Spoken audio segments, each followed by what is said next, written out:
It's time for the Daily Stand Up Podcast presented by AgileDad with your host, Lee Henson. Without any further ado, let's get started. This is a rather funny topic, but it's one that someone recommended. Someone asked me how do we self identify if we're an annoying person? Well, I wanted to take it to a different level, and I wanted to give you the top 7 signs to identify that you're an annoying leader. Ooh, and what you can do about it, right? So here we go. So this is going to be interesting because so many times we don't do the introspect that's necessary.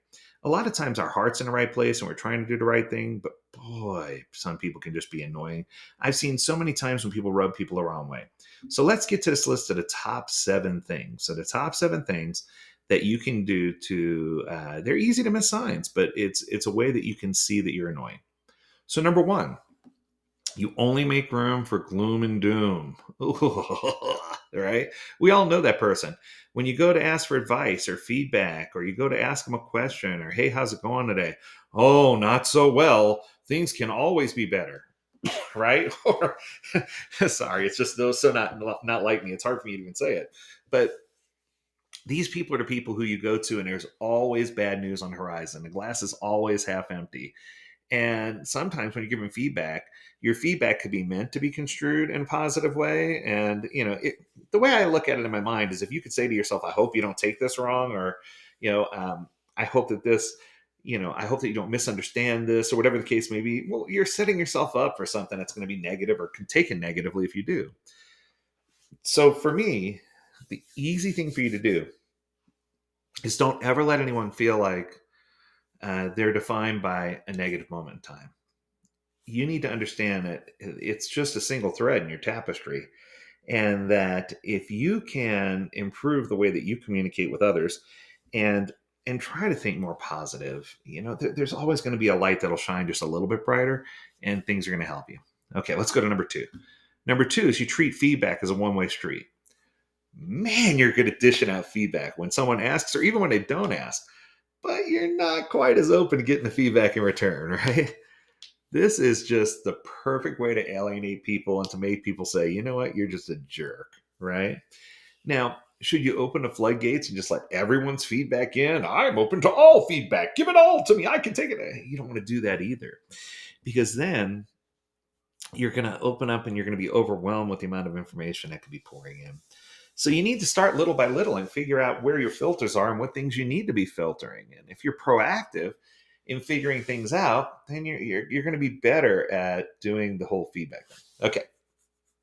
How about this one? Number 3, quote, you're as stable as spaghetti flagpole in an earthquake. You're as stable as spaghetti flagpole in an earthquake. Oh my, right? We all know that what you do is stressful.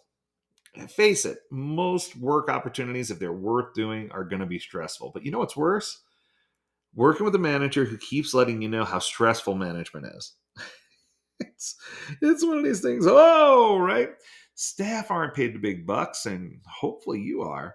But your job is to be the stabilizing force. You don't want to, if you have an inability to handle stress, emotion, pressure, you're gonna forecast that, or you're gonna push that out onto your team. You're gonna broadcast that out to other ones. It's going to become a much bigger problem. If you can interact with people in a way that shows that you're not stressed out or short-tempered, remove yourself, plan for your interactions, figure out how your behavior impacts others, it's going to help you to really get your head around what's going on around you. Okay, let's go to number 4. Number 4 is you demonstrate what's called a 2D mindset.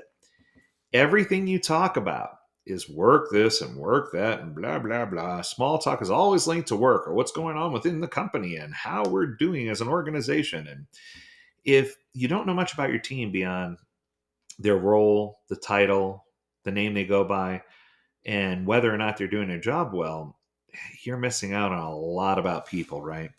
You are supposed to be the pillar of humanity. You're supposed to be the person that fosters connections and has authenticity and a little curiosity about who people are.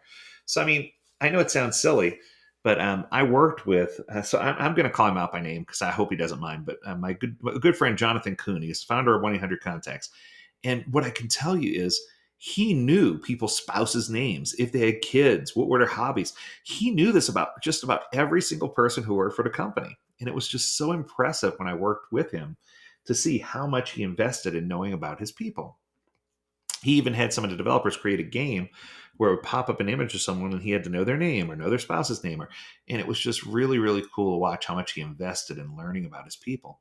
And the one thing I can tell you is the bond improved the way people work together. But boy, it created a family bond between him and the people that worked for him, too. Okay, let's go to number 5. You're as rigid as a diamond in an ice bath. Holy crap, that's a good comparison. Inflexibility can and will kill your career because things move on, industries evolve, technology changes, people can be replaced, right? You don't want to be that person who is using yesterday's solutions to try to solve today's problems. You don't want to be the person who's so rigid and so arbitrary that people hate you just because they can never get a straight answer out of you.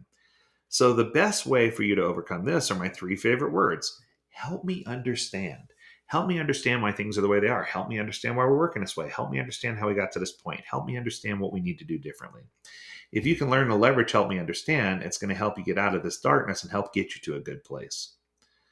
Okay, how about number 6? You lack respect for other people's personal time. If you're the boss who sends the weekend text or that late evening email or call someone when you know they're on their way to the office, barring an emergency, there is no justification for contacting people outside of core working hours. There, I said it. Even if they're salaried. Salary doesn't mean they work 24 hours a day, 7 days a week, right? Don't confuse your urgency with theirs. Don't confuse your needs with theirs. Don't confuse something that can wait until Monday into something that you're asking on Sunday during church while smiling. It behooves me when people do this. I understand that you may feel like it's urgent, but you have to realize that people need the time down to recharge when they're off. They need the time to get their act together, to feel good about what's going on around them, and to rejuvenate and to feel comfort and peace. And if you're not giving them an opportunity to find that solace and that peace, then you're taking away one of the most powerful things that they've been given. All right, here we go. Number 7. You've literally built a squad of mini-mes and leverage it. Oof. You want a diverse and inclusive team. You want people from different backgrounds, different levels of experience, different skill sets. All of these things will benefit you. It's so tempting in an interview process to only hire people who will give you more of what you already have. They're just like everybody else because that's the ones who work the best, and I don't want to rock the boat. But then when you start homogenizing the group that way, you end up seeing that you're not getting better products and services. You have people who are all yes people who are working towards the same common goal and principle with no one to challenge the status quo and nothing to make better. Nothing ever gets better or stronger. And I think that if you start to embrace a culture that celebrates and embraces variety, if you start to look for alternative ideas to the most common one when a team takes on work, if you start off by weighing up pros and cons and having conversations about them, if you meet with the team at least once a week to review the backlog and to talk about things that are happening, right? If you approach ideas with curiosity and openness, help me understand, right? Those are all things that are going to help you grow and help you do your job better. And I think that if we are not privy to the goals, realities, opportunities, and will of the organization, it's going to put us in one of those traps. That's going to do it. I enjoyed this episode. If you have a topic you want us to discuss, learn more at AgileDad.com. We would love to hear from you. As always, we encourage you to stay healthy, stay well, and stay agile, my friends. Until next time, do take care.